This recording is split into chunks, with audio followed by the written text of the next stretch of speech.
আপনাদের পাড়ায় বাড়ির সামনে বেরোয় উলে ঘুরে চলে যায়। মানুষের বাড়ি যে কি ডাকি কবে না শোনার সময় আছে মা। আমার বিটাটা আবার বাইরে টাইরে বেরোতে দেন না। পর্দা করি জানেনই তো, পর্দা করি না আমি। মেয়েটার ফুল পর্দা করাই জানেন না, নামাজ কালাম পড়াই। কি আমার মেয়ে? কোন ছেলে বন্ধু নেই ভাবি। আপনার মেয়েরই তো দেখলাম কসিং এর ছেলে কিটা আবার আমারও কি সময়।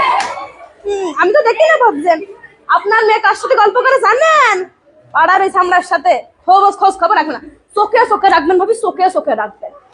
কখন কোন বিপদ হয়ে যাবে। আমার মেয়ে ছেলে ফুল পদ্মা, একদম ফুল পদ্মা। আমি যেরকম পদ্মা করে ছেলে বেলেরও করাই পদ্মা। ভাবি তাহলে কত আর একটা কই ভাবি। আসলাম যখন খাইতে খাইতে পাশের বাড়ি গেল, ছেলে নাগের বাড়ি, গেটই খুললো না ভাবি। গেট খুলে আল্লাহ তো দেখেছে ভাবি, আল্লাহ দেখেছে ভাবি। আল্লাহর হিসাব করবে ভাবি, আল্লাহ হিসাব করবে। আমি আপনার কাছে কব গুনাহ আমার হবে ভাবি। আমার গুনাহ করে পুরোই লাভ আছে? কোনো লাভ নেই ভাবি, কোনো লাভ নেই। আল্লাহ দেখেছে, আল্লাহর হিসাব করবে ভাবি। পই পই করে হিসাব নেমে ভাবি পই। আপনি ভালোবাসেন, আপনার বাড়ি আসি।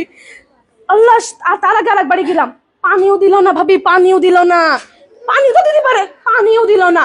বসার কথা, পা লেগে যাচ্ছিল, এবার বসলাম। ভালো লাগে না ভাবি। আমার কথা করতেই পারে তো চলে যান, তাও কয় না, আবার বসতেও কয় না। দুনিয়ার দুর্নাম করলে এই করেছে সেই করেছে, উনার ছেলে করেছে, আমার ছেলে কি কম পড়াশোনা করেছে। হ্যাঁ, কি যে ভাবে। আমি আবার গিবত করি না, আপনি তো জানেন আমি আবার গিবত করি না। সব গিবত করার স্বভাব আমার মধ্যে নেই, যে একজনের কথা আরেকজনের লাগাবো, আর একজনের কথা আরেকজন।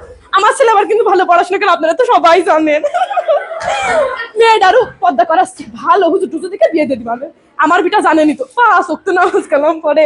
আমিও তো পর্দা করে একদম ফুল পর্দা, একদম আকাতে মাথা পর্যন্ত পর্দা। তা ভাবি বসতে বলছেন? বসি ভাবি। তা বলছি কয়টা টাকা দিলে হয় না? কয়টা টাকা বলছি ভাবি। তা আপনি তো কাছের একটা 3 পিস কেনবো। আমার বরের কাছে ক্ষতি পাচ্ছি না ভাবি। সেদিনকেও মাইর খাইছি, ক্ষতি হয় না। কি মাড্ডা মেললো ভাবি ছেলেবিলের সামনে। আসলে ক্ষতি গেলি পারে সে বলে আমার কাজের জন্য নাকি আমি মাইর খাইছি। আমার কাজ কাম কত ভালো আপনি তো জানেন না ভাবি। আপনি তো জানেন, আপনি তো সব জানেন কিভাবে পর্দা করি। বৈঠকেও যাই, বৈঠক আছে না, বৈঠকে যাই। তাবিল নাকি জানি কয়, ওইটাও যাই। আমি আবার মেয়েটারও সাথে করে নিয়ে যাই। সেদিনকে ওই পাশের বাড়িতে 500 টাকা ধার করিলাম, সে আবার আমার বরের ডেকে কয়েছে যে আপনার বউ তো 500 টাকা ধার নিল। আমি আর কি করবো ভাবি, বাড়ি এসে কি মাড্ডা মেললো ভাবি, দেখলি পারে চোখে পানি চলে আসবে ভাবি। কই নে কারোর কাছে কই নে ভাবি। আপনি আপন তো আপনার কাছে গেলেন, ভাবলাম ওদের বাড়ি কই, গেটটা খুললো না ভাবি। আমি তো বললাম না আল্লাহ দেখেছে,